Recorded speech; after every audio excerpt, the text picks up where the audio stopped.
Hi student, unique ईडुअल में आप लोग का स्वागत है। और आज की वीडियो में मैं आपको सिखाने वाला हूँ HTML में क्रॉस रेफरेंस का यूज क्या है और कैसे हम लोग प्रॉपर वे में HTML में एंकर टैग का प्रयोग करके हम लोग क्रॉस रेफरेंस का यूज करेंगे। वो मैं इस वीडियो में एक एक करके आपको स्टेप बाय स्टेप बताने वाला हूं और समझाने वाला हूं। तो देखिए, पहले समझ लेते हैं हम लोग क्रॉस रेफरेंस है क्या और उसको एंकर टैग के साथ क्यों यूज करेंगे। तो देखिए, हमने यहाँ पे लिखा है चैप्टर 1 कंप्यूटर फंडामेंटल और यहाँ पे हमने लिखा है चैप्टर 2 ऑपरेटिंग सिस्टम और उसके बाद हमने लिखा है यहाँ पे चैप्टर 3 माइक्रोसॉफ्ट वर्ड। तो मैं चाहता हूं कि जो मैंने चैप्टर 1 कंप्यूटर फंडामेंटल के बारे में लिखा है, उसके बाद से चैप्टर 2 ऑपरेटिंग सिस्टम के बारे में लिखा है और चैप्टर 3 जो मैंने माइक्रोसॉफ्ट वर्ड के बारे में लिखा है, तो मैं बार बार अगर डाटा हमारा ज्यादा हो जाता है तो बार बार हमको नीचे आना पड़ता है। देखिए मैं क्या कर रहा हूं, इसको अच्छे से एक्सेस करने के लिए हमको नीचे आना पड़ रहा है। तो मैं चाहता हूं कि कोई ऐसा तरीका अप्लाई कर ले कि बस हम ऑपरेटिंग सिस्टम पे क्लिक करें तो हम ऑपरेटिंग सिस्टम वाले चैप्टर पे चले जाएं। अगर कंप्यूटर फंडामेंटल पे क्लिक करें तो कंप्यूटर फंडामेंटल वाले पे चले जाएं और अगर हम माइक्रोसॉफ्ट वर्ड पे क्लिक करें तो माइक्रोसॉफ्ट वर्ड पे चले जाएं। जैसे मैं आपको करके दिखाना चाहता हूं। देखिए, जैसे मैं माइक्रोसॉफ्ट वर्ड पे क्लिक करूंगा तो मैं हूं तो पहले पेज पे, मेन फ्रंट पे, लेकिन जैसे माइक्रोसॉफ्ट वर्ड पे क्लिक करूंगा देखिए क्या हो रहा है, डायरेक्ट हमको जंप करके यहाँ पे चैप्टर 3 माइक्रोसॉफ्ट वर्ड ओपन हो गया। वैसे ऑपरेटिंग सिस्टम पढ़ना है तो सीधा ऑपरेटिंग सिस्टम पे क्लिक करिए, देखिए आप लोग के सामने ऑपरेटिंग सिस्टम ओपन हो गया। मीन्स मतलब क्या है, मतलब बताने का मेरा मेन उद्देश्य यह है कि जब आप प्रोग्रामिंग कर रहे हैं, कोड वेब पेजेज बना रहे हैं और जब वेब पेज बना रहे हैं और जब किसी हेडिंग के साथ किसी हेडिंग को लिंक करना हो और डायरेक्ट उसी हेडिंग पे जंप करके जाना हो, तो ऐसे कंडीशन में एंकर टैग से ये किया जा सकता है और उसी को हमने नाम दिया है क्रॉस रेफरेंस, जो आप लोग MS वर्ड में पढ़े होंगे। MS वर्ड में क्रॉस रेफरेंस का क्या यूज है, जिस हेडिंग पे या जिस बुकमार्क पे या जिस पिक्चर पे डायरेक्ट जाना है या देखना है तो जा सकते हैं और देख सकते हैं। सेम वैसे ही HTML में भी इसका प्रयोग किया जा सकता है, बस दोनों में अंतर यह है, यह वेब पेज पे काम करेगा, वह किसी पार्टिकुलर पेज पे काम कर रहा था। तो चलिए, इसके लिए क्या क्या कोड टाइप करना पड़ेगा, कहाँ कहाँ जाना पड़ेगा, वो सारा मैं आपको एक एक करके स्टेप बाय स्टेप सिखाने वाला हूँ, समझाने वाला हूँ। चलिए इसको हम लोग देखते हैं और कोड को हम लोग टाइप करते हैं और एक एक करके स्टेप बाय स्टेप सीखते हैं, जिससे आपको कोई दिक्कत ना हो और आराम से आप आसानी तरीके से इन सब का प्रयोग कर लें और आप नए सिरे से इसका उपयोग कर लें। तो चलिए इसको हम लोग प्रॉपर वे में समझते हैं, जिससे आप लोग को कोई दिक्कत ना आए और फ्लो में आप लोग इसका यूज कर ले। और तो चलिए इसको देखते हैं हम लोग कैसे करेंगे। तो इसके लिए क्या करना पड़ेगा, जैसा कि आप जानते हो कि आपको कोड टाइप करने के लिए कहाँ कहाँ आना पड़ेगा और इसको हम लोग थोड़ा सा प्रॉपर में समझ ले। तो देखिए, हम बॉडी के अंदर आ गए। बॉडी के अंदर आने के बाद से सीधा हम लोग क्या करते हैं, यहाँ पे एक हेडिंग देंगे H1 और H1 करके हमने क्या कर दिया, अब यहाँ पे H1 में क्या देना है, तो मान के चलिए हमारा चैप्टर 1 है तो हमने लिखा चैप्टर 1 और चैप्टर 1 क्या है, तो हमारा चैप्टर 1 कंप्यूटर फंडामेंटल है तो हमने लिखा कंप्यूटर फंडामेंटल। अब H1 हमने दे दिया। अब हमें क्या करना है, दो और हमको हेडिंग बनाना है, 2 चैप्टर और हमको देने हैं। तो सबसे पहले हमने क्या कर लिया, बस यहाँ पे इसको मैंने Ctrl+C करके कॉपी किया और कॉपी करके हम नीचे आएंगे और हमने इसको पेस्ट किया, फिर से नीचे आएंगे, इसको पेस्ट किया, फिर से नीचे आएंगे और इसको पेस्ट किया। तो 4 चैप्टर का हमें नोट्स बनाना है, तो मैंने H1 के अंतर्गत चारों को रखा है। H1 चैप्टर 1 कंप्यूटर फंडामेंटल और अगला है H1। अब आप लिख देते हैं चैप्टर 2, और चैप्टर 2 में हमारा क्या है, तो मेरा चैप्टर 2 में है ऑपरेटिंग सिस्टम, तो मैं लिखा ऑपरेटिंग सिस्टम। और उसके बाद से नीचे आएंगे, नीचे आने के बाद से यहाँ पे H1 हुई है, यहाँ पे चैप्टर 3 करेंगे, और चैप्टर 3 में क्या पढ़ाना है जी, तो हमें पढ़ाना माइक्रोसॉफ्ट वर्ड। और उसके बाद से चैप्टर 4 में आएंगे और 4 लिखेंगे, और यहाँ पे जो कंप्यूटर फंडामेंटल है मैंने कर दिया माइक्रोसॉफ्ट एक्सेल। और इतना टाइप करने के बाद से अब हमको क्या करना है, सीधा मैं आपको थोड़ा सा पोर्ट करके दिखाना चाहता हूं। तो हम लोग आ जाते हैं गो लाइव पे, और गो लाइव पे आने के बाद से देखिए हमारा चैप्टर 1, चैप्टर 2, चैप्टर 3, चैप्टर 4 ऐसे आ गया। इसमें कोई दिक्कत नहीं होगा क्योंकि आप लोग पहले से जानते हो, फिर भी बताना जरूरी समझा मैं, क्योंकि कई बार ऐसा होता है कि डायरेक्टली हम लोग बता देते हैं तो लोग समझ ही नहीं पाते कहाँ से करना है, इसलिए मैंने शुरू से बताया जिससे आपको कोई दिक्कत ना हो। और जस्ट हम आएंगे और उसके बाद से अब किस चैप्टर में क्या डाटा रखना है उसको हम लोग यूज करते हैं, बस इंटर बटन दबाएंगे। अब H1 से छोटा सा हमारा हेडिंग बनाना है, तो जाहिर सी बात आप जानते हो, इसके लिए हम लोग लगाएंगे H2, और H2 करने के बाद से अब हम क्या करते हैं, जो चैप्टर 1 हमारा है इसी को हम लोग कॉपी कर लेते हैं, और कॉपी करके इसके अंदर हम पेस्ट कर देते हैं। और उसके बाद से हम लोग क्या करेंगे, इसके अंदर हमको डाटा लिखना है, इसी के अंदर हमको डाटा लिखना है, तो इसके लिए हम P टैग ओपन करेंगे, मतलब पैराग्राफ टैग। अब इसके अंदर हमें डाटा लिखना है, तो अगर लिखेंगे मैनुअली तो बहुत ज्यादा टाइम लगेगा, तो हम लोग MS वर्ड से ले लेते हैं। तो सीधा बिनवर्ड पे आते हैं, और बिनवर्ड पे आने के बाद से हम लोग इक्वल करते हैं, इक्वल करके हम लोग रैंड करते हैं, ब्रैकेट को ओपन करते हैं और ब्रैकेट को बंद करते हैं। देखिए हमारे सामने इतना लिखा लिखा टेक्स्ट आ गया। मैं टेक्स्ट को कॉपी करता हूं, और कॉपी करने के बाद से मैं आ जाता हूं अपने कोडिंग वाले पे, और पैराग्राफ में हमने इसको पेस्ट कर दिया। और पेस्ट करने के बाद से देखिए पोर्ट पे हम लोग क्लिक करेंगे, गो लाइव पे क्लिक करेंगे, देखिए अब इसके अंदर हमारा इतना मैटर आ गया। सेम यही काम आपको क्या करना है, बस इसको कॉपी करिए, बार बार ना करना पड़े।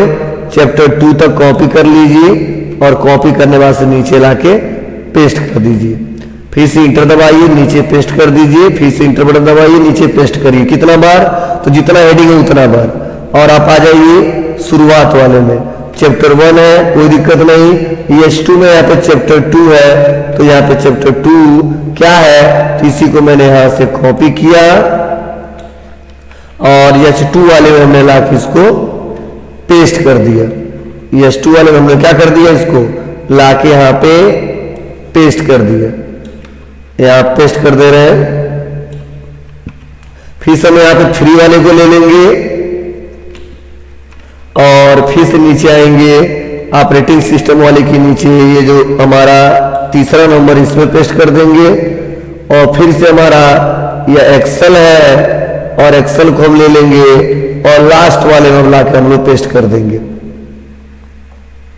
लास्ट वाले हम लाके हमने पेस्ट कर दिया। क्यों पेस्ट कर दिया, क्योंकि मुझे हेडिंग बनाना है। अब देखिए डाटा हमारा कैसा दिखेगा, पोर्ट पे आ जाते हैं, गो लाइव पे क्लिक करते हैं, गो लाइव पे क्लिक करते देखिए हमारा जो हेडिंग है चैप्टर 1, चैप्टर 2, 3 ये तो दिख ही रहा है। अब देखिए चैप्टर 1 कंप्यूटर फंडामेंटल, जो भी हमने लिखा है फंडामेंटल, थोड़ा सा मैंने स्पेलिंग गलत किया है, चलिए इसको सुधार कर लेते हैं हम लोग, इससे दिक्कत ना हो। तो चलिए हम यहाँ पे ऊपर आ जाते हैं, और यहाँ पे तो हमारा चैप्टर 1 कंप्यूटर फंडामेंटल सही है। उसके बाद से जो मैंने कॉपी पेस्ट किया है उसमें छूट गया था, इसीलिए ऐसा आ रहा है। और हम लोग पोर्ट पे क्लिक करते हैं और गो लाइव पे क्लिक करते हैं, देखिए हम लोग के सामने ऐसा इंटरफेस आ रहा है। अब मैं चाह रहा हूं कि जैसे इस पे क्लिक करूं चैप्टर 1 पे चला जाऊं, जैसे इस पे क्लिक करूं चैप्टर 2 पे चला जाऊं, 3 पे चला जाऊं, 4 पे चले जाऊं। तो ये कैसे करेंगे, तो पहले तो थोड़ा सा इसका स्टाइल हम लोग चेंज कर देते, उतना अच्छा दिख नहीं रहा है। तो स्टाइल चेंज करने के लिए क्या करना पड़ेगा, इसको थोड़ा सा आप लोग समझ लीजिए। तो स्टाइल चेंज करने के लिए आपको सीधा आना है कोड पे, और कोड पे आने के बाद से हमने कल ही बताया था कि कैसे हम लोग हेड के अंदर स्टाइल टैग का यूज करेंगे, कैसे हम लोग हेड के अंदर स्टाइल टैग का यूज करेंगे। तो सीधा हम आ जाते हैं हेडर पे, और हेडर पे आने के बाद हम लिखते हैं स्टाइल, और ये स्टाइल टैग ये CSS का पार्ट है हमारा। इंटर बटन दबाएंगे और आज हमें लगाना क्या है, तो हमने बता दिया H1, और H1 करने के बाद से मैंने H1 कर दिया, और H1 करके करली ब्रेसेस करेंगे और इंटर दबाएंगे। और मैंने बोला कि जहां जहां H1 हो, बोला H1 हेडिंग जहां जहां हो उसका बैकग्राउंड कलर क्या हो जाए, तो ग्रीन हो जाए। क्या हो जाए, ग्रीन हो जाए। तो मैंने ले लिया बैकग्राउंड कलर ग्रीन हो जाए, और इंटर बटन दबाया, उसका कलर मतलब टेक्स्ट का जो कलर हो वो क्या हो जाए, तो कलर हो जाए व्हाइट। क्या हो जाए, व्हाइट। और जो टेक्स्ट दिखे, टेक्स्ट अलाइन जो दिखे वह हो जाए हमारा सेंटर। टेक्स्ट जो अलाइन हो वह हो जाए सेंटर। तो हमने कर दिया यहाँ पे सेंटर। किसका मैंने दिया, H1 के दिया। अब फिर से इसके बाहर हम लोग क्लिक करेंगे, जो H1 हमारा चालू हुआ है और यहाँ पे करली ब्रेसेस हमारा खत्म हो गया है। फिर से इंटर दबाएंगे, नीचे आ जाएंगे, और उसके बाद हम यहाँ पे देंगे फिर से H2, और H2 करने के बाद हम लोग करली ब्रेसेस पे आएंगे, इंटर बटन दबाएंगे, और सेम इसी को कॉपी कर लेते हैं, और कॉपी करके हम नीचे लाके पेस्ट कर देते हैं। क्यों कर रहे हैं, क्योंकि जैसा H1 पे अप्लाई करना हो वैसे हमको H2 पे भी अप्लाई करना है। अब इतना करने के बाद हम यहाँ पे पोर्ट पे क्लिक करते हैं, और पोर्ट पे क्लिक करने के बाद से गो लाइव पे क्लिक करते हैं। देखिए ये हमारा कंप्यूटर फंडामेंटल, उसके बाद से चैप्टर 2 ऑपरेटिंग सिस्टम, ये हमारा देखिए माइक्रोसॉफ्ट वर्ड, ये हमारा देखिए माइक्रोसॉफ्ट एक्सेल, ये सारी चीजें हमारी दिखाई दे रही हैं। अब देखिए एक्सेल में भी थोड़ा सा कॉपी पेस्ट में दिक्कत हुआ है, तो इसको भी थोड़ा सा हम लोग सुधार कर लेते हैं, और ये थोड़ा सा दिक्कतें आ जाती हैं, तो आप लोग परेशान नहीं होने की जरूरत है। सीधा आ जाएंगे, यहाँ पे हमने एक्सेल में $C कर दिया है, और यहाँ पे एक्सेल सही हो गया है, और एक जगह और एक्सेल में गड़बड़ हुआ होगा, उसको भी हम सुधार कर लेते हैं हम लोग। और उसके बाद हम यहाँ पे पोर्ट पे क्लिक करते हैं। पोर्ट पे क्लिक करते ही गो लाइव पे क्लिक करते ही देखिए हमारे सामने कुछ ऐसा इंटरफेस आएगा। अब computer fundamental, operating system, Microsoft Word, Microsoft Excel, और यहाँ पे फिर से चैप्टर 1 कंप्यूटर फंडामेंटल। अब देखिए नीचे आओ, chapter 2 operating system, chapter 3 Microsoft word, और चैप्टर 4 माइक्रोसॉफ्ट एक्सेल। ऐसे हमारा दिखाई दे रहा है, और बहुत ही प्रोफेशनल तरीके से दिखाई दे रहा है, कोई दिक्कत नहीं है। अब हमको क्या करना है, बस मैं चाहता हूं कि इस पे क्लिक करूं तो 1 पे आ जाऊं, इस पे क्लिक करूं 2 पे आ जाऊं, इस पे क्लिक करूं 3 पे आ जाऊं। तो क्या करना पड़ेगा, तो मैं आपको बता दूं। सबसे पहले तो आपको यहाँ पे H2 जो है हमारा, क्या जो H2 है, पहले तो इसको क्लास एट्रीब्यूट से या ID एट्रीब्यूट से आपको क्या करना पड़ेगा, इन सबको अलग करना पड़ेगा। अब अलग कैसे करेंगे, तो कल ये मैं बताया था ID। अब ID के बारे में क्या समझाया था, ये समझिए। बोला ID हो चाहे क्लास हो, उससे हम लोग अलग अलग क्या कर सकते हैं, अलग अलग बैचिंग कर सकते हैं, अलग अलग कैटेगरी वाइज हम डाटा को छांट सकते हैं। इसीलिए देखिए H2 तो बहुत जगह लिखा है, H2 पहले में भी लिखा है, H2 दूसरे में भी लिखा है, H2 तीसरे में भी लिखा है। तो मैं क्या चाहता हूं, तो मैं यहाँ पे ID का यूज करूंगा। तो मैं आ जाता हूं कहां पे, H2 पे स्पेस दबाऊंगा, और यहाँ पे लिखूंगा ID, और ID करके इक्वल टू कर देता हूं। और पहला जो चैप्टर हमारा H2 का जिसके बारे में हमने लिखा है वो मैंने दे दिया यहाँ पे C1। क्या कर दिया, C1। मतलब इस पे लिंक लगाना होगा तो C1 पे लिंक लगाऊंगा, और बस इसी को मैं कॉपी कर लेता हूं, और कॉपी करने बाद से दूसरे वाले पे आके यहाँ पे पेस्ट कर देंगे, और यहाँ पे C1 के जगह हम C2 कर देंगे, और फिर से हम यहाँ पे नीचे आएंगे, और फिर से चैप्टर 3 वाले पे आ जाएंगे, स्पेस दबाएंगे, ID को पेस्ट करेंगे, और यहाँ पे C3 कर देंगे, और उसके बाद फिर से नीचे आएंगे, और इसको यहाँ भी पेस्ट करेंगे, और यहाँ पे C4 कर देंगे। अब कोई तो हेडिंग हम लोग का होगा नहीं। अब इतना देने के बाद से मैं देखो क्या कर रहा हूं, मैं लिंक करने वाला हूं। किसको, तो चैप्टर 1 पे क्लिक करें, इस वाले चैप्टर 1 पे हमारा डाटा जहां लिखा हो वहां पे चलाओ। चैप्टर 2 पे क्लिक करूं तो ऑपरेटिंग सिस्टम पे चलाओ।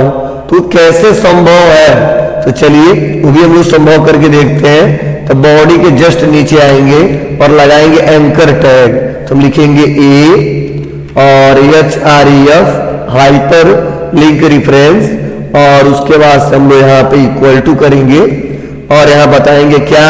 तो मैंने बताया था ना, क्लास को आइडेंटिफाई करने के लिए डॉट लगाते हैं, क्लास को आइडेंटिफाई करने के लिए डॉट लगाते हैं और आईडी को आइडेंटिफाई करने के लिए हैज लगाते हैं। इसलिए यहाँ पे हैज लगाएंगे और C1 कर देंगे, और हैज लगा के C1 करके इसको क्लोज करेंगे, और जो एंकर टैग है इस पे जो लास्ट में जो क्लोज हुआ उसको कट करेंगे, और यहाँ पे जो H1 हमारा है उसके नीचे लाके पेस्ट कर देंगे।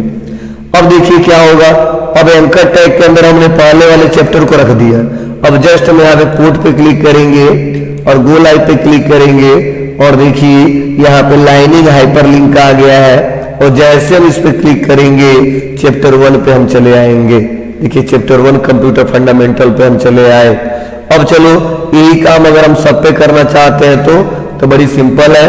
आपको करना क्या है, इसको हम थोड़ा सा कॉपी कर लेते हैं और सीधा हम लोग इस पे आ जाते हैं चैप्टर 2 वाले पे, और इसको हम पेस्ट कर देते हैं और इसको कट करके, और नहीं कट नहीं, अंडू करते हैं, इसको कॉपी करके फिर से यहाँ पे 2 वाले में लाके इसको हम पेस्ट कर देते हैं। सेम यही इंटर बटन दबाते हैं और इसको हम लोग कॉपी करते हैं, और कॉपी करने के बाद फिर से हमने यहाँ पे इसको लाके यहाँ पे पेस्ट करते हैं, और फिर से हम यहाँ पे इंटर बटन दबाते हैं, और इंटर बटन दबाने के बाद फिर से इसको हम कॉपी करते हैं और लाके हमने यहाँ पे इसको क्या कर दिया, पेस्ट करते हैं। ये आप लोग को समझ आ रहा होगा, अभी नहीं आ रहा हो तो मैं समझा रहा हूँ। तो देखिए फर्स्ट एंकर टैग को हमने ओपन किया है चैप्टर 1 में और C1 कर दिया, और दूसरे में एंकर टैग को जो हमने ओपन किया है चैप्टर 2 में, तो यहाँ पे हम C2 कर देंगे बस।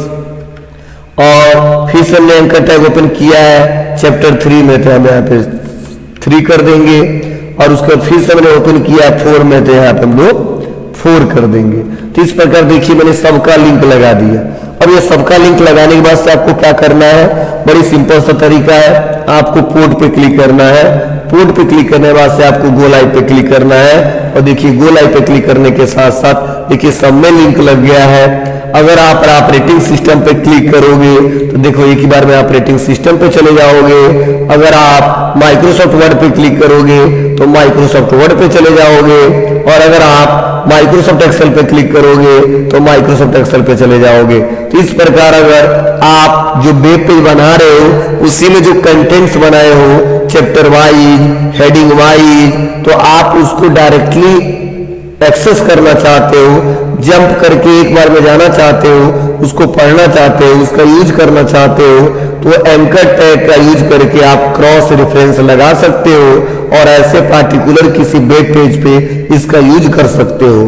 तो इस प्रकार हमने बताया कि कैसे किसी भी हेडिंग के साथ हम लोग किसी भी हेडिंग को कनेक्ट करते हैं और डायरेक्टली जंप करके कैसे जाते हैं। अगर ये वीडियो आप लोग को अच्छा लगा होगा please like, comment, share, subscribe करना ना भूलें, क्योंकि देखिए किसी भी वीडियो को बनाने में बहुत ज्यादा टाइम लगता है और इसका आपको कोई चार्जेस भी नहीं पे करने हैं, फ्री ऑफ कॉस्ट है, ठीक है। तो इसलिए ज्यादा से ज्यादा लोगों का शेयर करिए, और अगर वीडियो आप लोग को अच्छा लगे तो प्लीज कमेंट करना ना भूलें। Thank you.